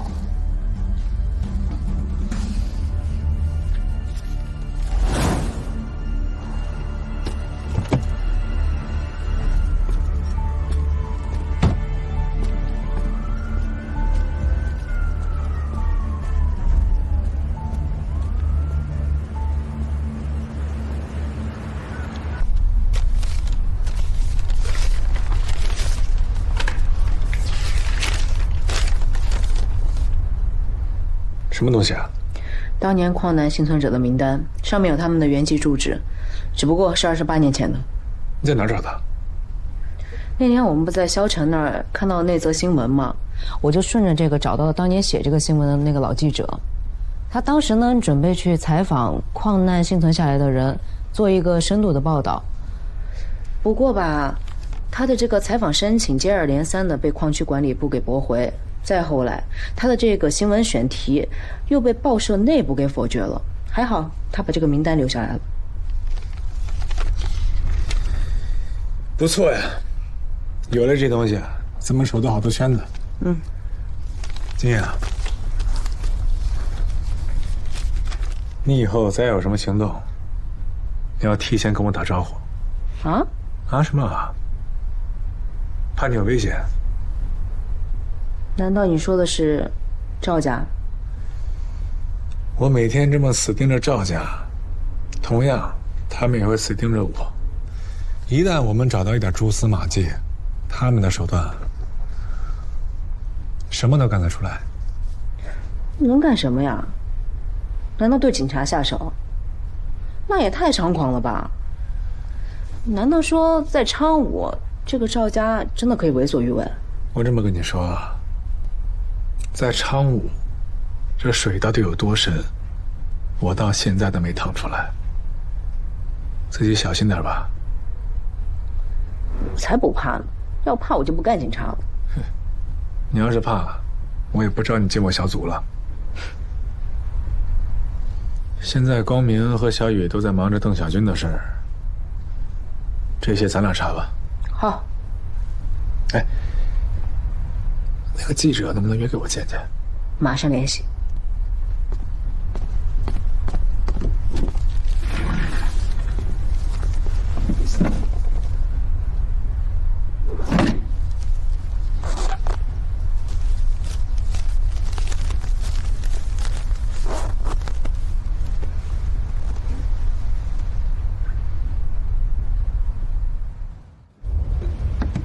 我介绍一下，这位是陆源陆老师，这位是常真常警官。常警官你好，陆老师，我们这次主要想跟您了解一下，当年您在写完琼崖5号矿难的新闻之后，是什么原因促使您要做进一步的深度调查？当年的琼崖5号矿井的矿难啊，是一起严重的灾难性的事件，造成了巨大的社会影响。当时调查组给出的最后结论，认定这是一场由地层渗透造成的矿井坍塌事故。可我觉着事情并没那么简单。怎么说呢？琼崖矿区啊有多个矿井，而5号矿井建造时间是最晚的。整个矿区的地理环境和地质特征基本都是一样的。可为什么其他矿井经历了那么长时间都没什么问题，偏偏是建造时间最短的5号矿井却发生了意外呢？确实是这个问题。可能是出于一个记者的职业习惯吧。我的直觉，这个矿难背后或许另有隐情。您说的这隐情是指哪个方面？除去意外的因素啊，可以造成矿井坍塌的原因有许多，比如地质勘探、矿井设计、施工建造、日常维护，乃至井下采矿作业，任何一个环节出现纰漏或者失误，都能导致重大的事故发生。所以说，在那一次矿难中的幸存者，他们很有可能知道事故发生的真实原因，是这样吗？对，所以我想找他们，采访他们，寻找真相。可是那个时候的阻力非常大，我去了矿区3次，他们连大门都不让我进，就把我赶走了。再后来，矿上领导直接找到了报社，要求立即停止我的工作。是以什么理由呢？理由是调查已经有了最后结论，必须避免更为严重的社会影响。这过后没多久，我就被调离了新闻部。陆老师，您知道邓丽君的事情吗？我知道的也只是当年矿区对外发布的那个版本吧。说是邓丽君作为一个矿上的监理员，在矿难现场调查过程中遇上了2次坍塌，不幸遇难。您对他们给出的这个说法相信吗？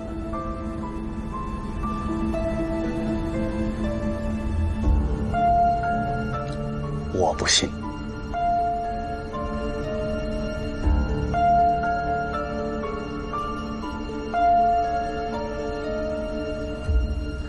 根据陆老师的描述，当年琼崖5号矿矿难很可能不是一个意外。如果按你这么说的话，那邓丽君的死就很值得推敲。邓丽君作为当年矿上的监理员，如果她是被谋杀的话，那只有一个解释，就是她发现了矿难的真相。矿难那几个幸存者找到了吗？找到了5个人，还有2个下落不明，不过已经联系他们户籍所在地的公安部门帮我们寻找了。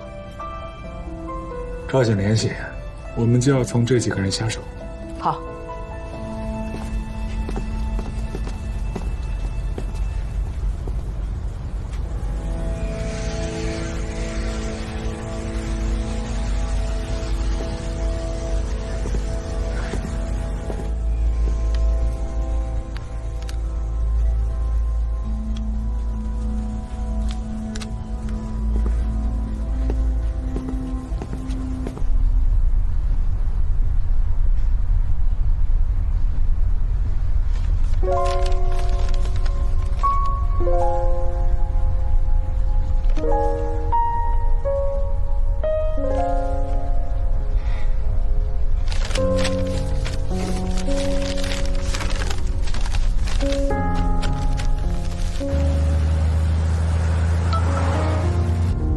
长征，有空吗？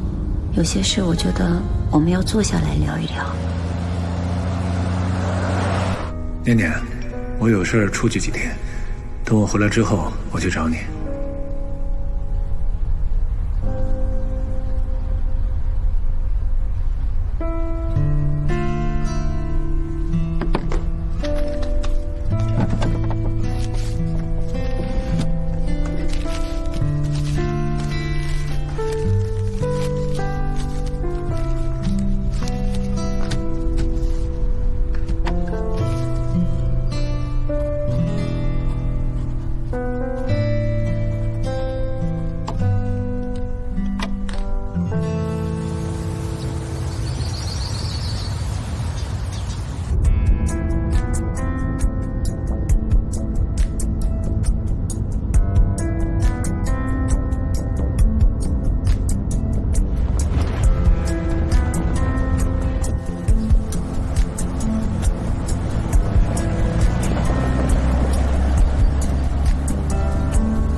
矿难之后，大家都在传，矿井的工程质量有问题，不过没有证据，没人敢明说。我们活下来的这7个人呐，都不是昌武本地的，矿主给了我们一份赔偿费，让我们回家休养。我们都知道，大概这就是封口费吧。你们不是第一次来问这个事儿的人了。不是那之前还有其他人来问过这事吗？这个大概是3年多前吧，来过一个警察，问的也是跟你们是一样的问题。半年前来了个检察院的，个子很高的。检察院的，您看看是不是这个人？对，没错，就是他。对，就是他。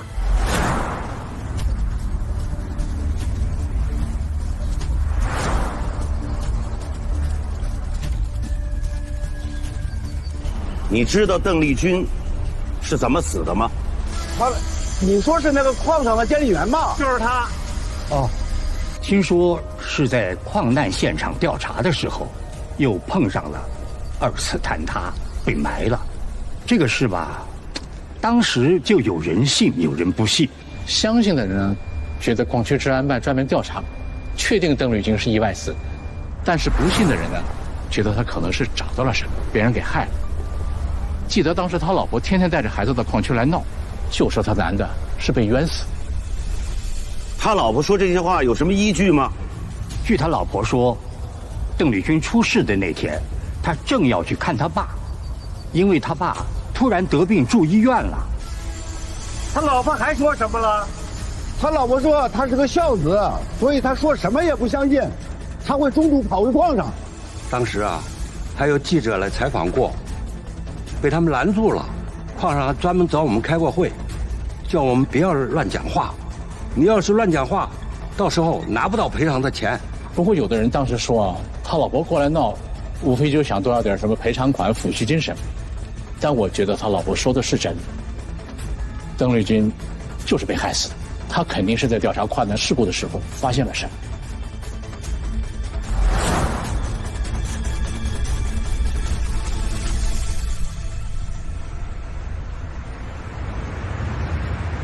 在找矿难的幸存者。是，老爷子让人支走了长征，弄了个陈年旧案让他去查，所以他就一头钻进去，还就不出来了。四哥，这对我们是好事儿啊！他去查他的老案子，那咱们不就……长征找来集团的时候，我才知道，矿难那时我爸是质保主任。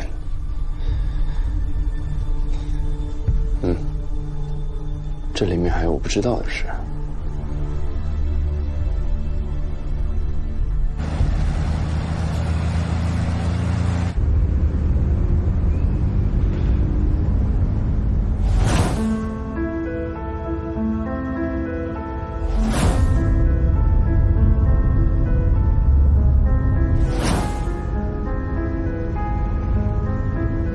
这就是我爸还有赵鹏程一直查下来的路。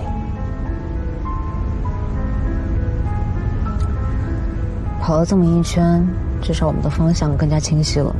琼崖5号矿难根本就不是个意外，当年邓丽君很有可能就是知道了真相，才被人杀人灭口的。当年赵孝生就是矿上的治安办主任，到目前来看，他至少有一条嫌疑，就是隐瞒谎报邓丽君的死因。但这个只是我们的推断，我们手上什么证据都没有。当年矿难根本就没有立案，现在早就过了追诉期。就算赵孝生他再大的嫌疑，我们怎么查他？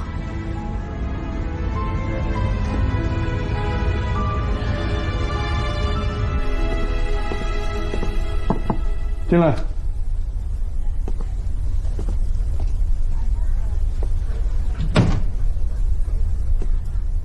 你小子啊，这两天干什么去了？连个人影都没有。我这不是跟领导汇报来了吗？坐。是。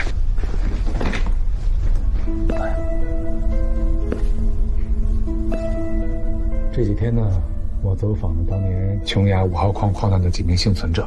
基于这个邓丽君的死，还有赵鹏程遇害，现在赵家的嫌疑最大，所以我想请领导帮帮忙，看看能不能把这2个案子给他并案侦查。程程，我同意你的推断，但是邓丽君的死当年就没有立案，现在就更谈不上并案侦查了。我知道，所以我希望领导能给帮帮忙。团长，我知道你会一直查下去，可是你要知道，铁石矿业集团是咱们地方上的明星企业，还是全省的纳税大户，受到了方方面面的关注。上次你闯了那么一回，都已经惊动了省领导了，你知不知道？我明白，但是这事光明白没用，你好好想一想。你得学会迂回，不会迂回，还怎么前进呢？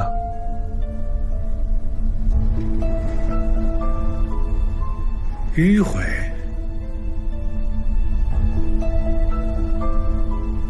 啊，您的意思是？我可什么都没说啊。赶紧忙进去，我还好多事儿呢，一堆文件没批呢。好，我不耽误领导工作。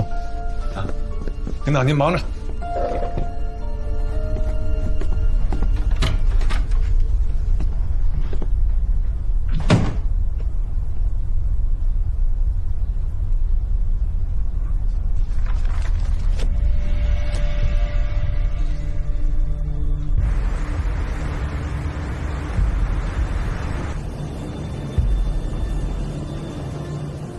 邓丽君啊，查到了矿难的真相，所以有人想弄死他，于是呢就伪造了矿井2次坍塌的现场。是你动的手？任务啊！你爸爸那么傻吗？但你可是当时矿区的治安办主任啊。你知道吗？当时他们给了我很大一笔封口费，很多，多的让人根本无法拒绝。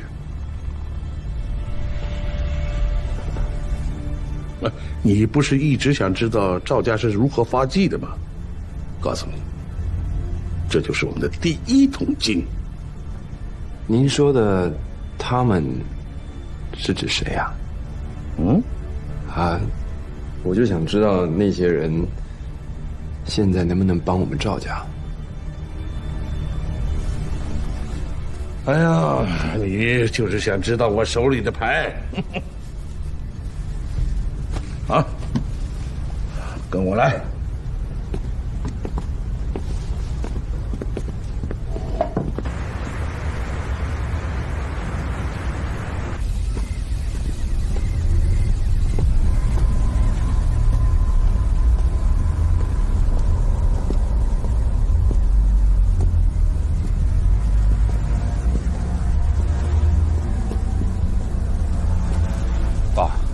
我们为什么来这？这里是，算是我们赵家的祠堂吧。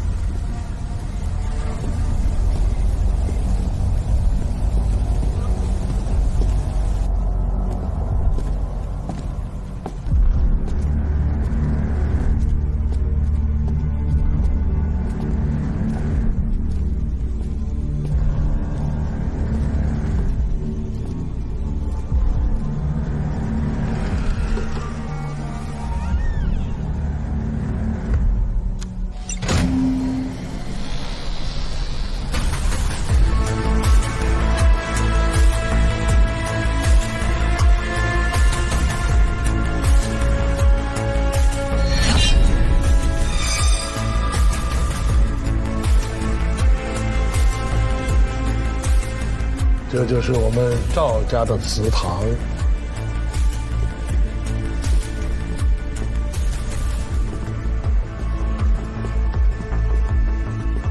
除了我之外，你是第一个进到这里的人。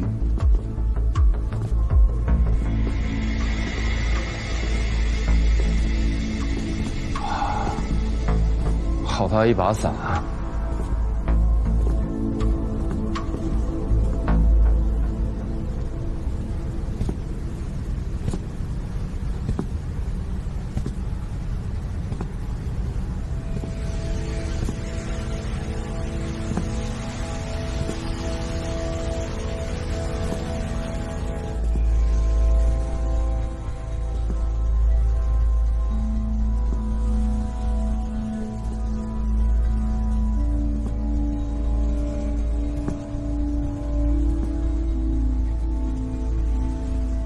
！54盘相，一副扑克牌。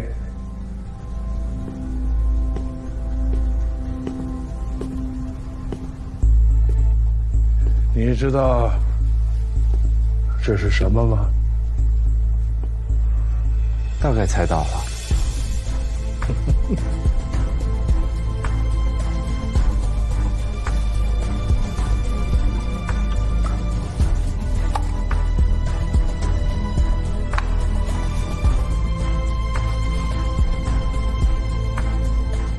刑侦支队副支队长李伯东，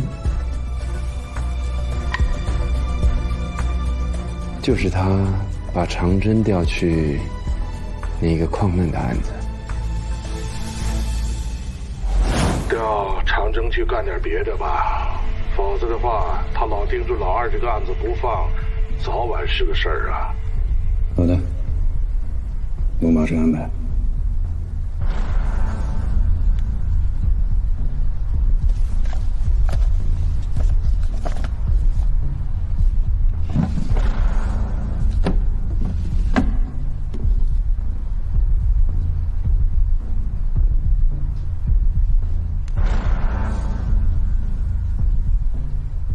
秋风啊，你想想办法，把长征调到别的案子上去。好，我马上想办法。嗯。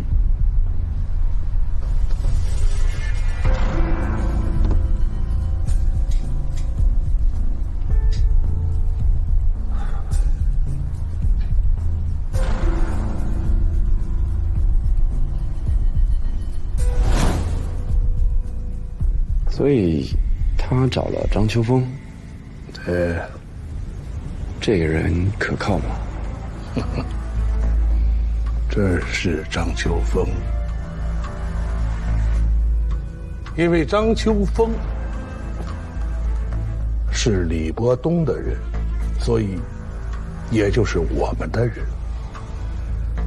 李伯东跟我说，在常飞自杀这个事上，张秋风站在了李伯东这一边，所以李伯东就一直提拔张秋风，从一个普通的警员一直提到副大队长、大队长。可是张秋风在李伯东面前就是一条狗，让他往东，他不敢往西。那他怎么会去找一个这样的案子？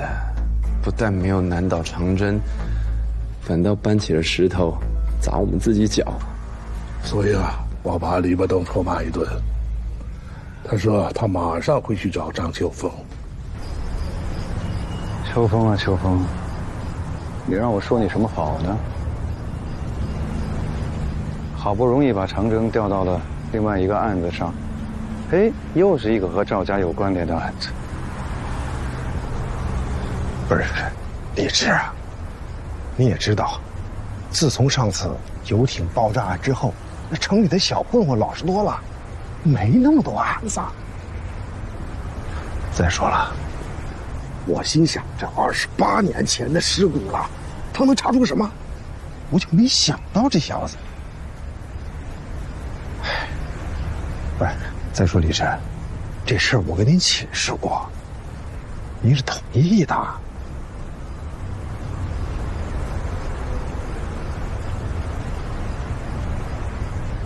你跟我说那么多有用吗？是，我告诉你，现在无论用什么方法，立刻停止这个案子的调查。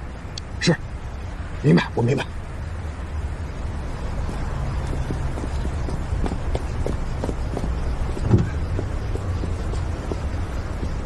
慢点。没。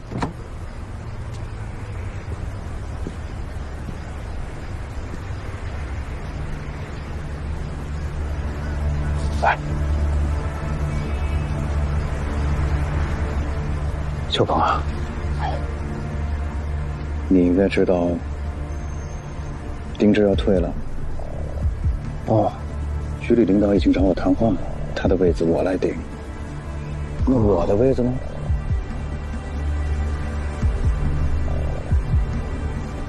秋风，我觉得你是最合适的人选。谢谢李志，谢谢李志。可是秋风啊，你总得做出一点成绩吧？明白，我心里有数，放心吧啊。路上慢点啊。好，慢点啊。